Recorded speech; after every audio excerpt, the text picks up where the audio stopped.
ఈ రోజే డౌన్లోడ్ చేయండి. మీ ఫేవరెట్ షోస్ చూడండి.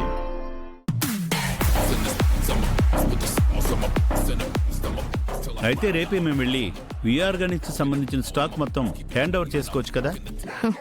ఇక నుంచి ఆ కంపెనీ మాది కాదు, మీదే పార్థసారథి గారు. అయితే రేపే మేము మీరు టైఅప్ అయిన విలేజెస్ దగ్గరికి వెళ్ళి అక్కడ రైతులు పండించిన ఆర్గానిక్ పంటని మేము హ్యాండ్ ఓవర్ చేసుకుంటాం. ఇక పైన మా కంపెనీ నుంచే అమ్మకాలు జరుగుతాయి. అంబికమ్మ, వి ఆర్గానిక్స్ ని అమ్మడానికి మొదట అగ్రిమెంట్ చేయించుకుంటుందని అనుకున్నాను. కానీ ఇంత ఫాస్ట్గా వి ఆర్గానిక్స్ మొత్తాన్ని ఆ పార్థసారథికి అమ్మేస్తుందని ఊహించలేకపోయాను.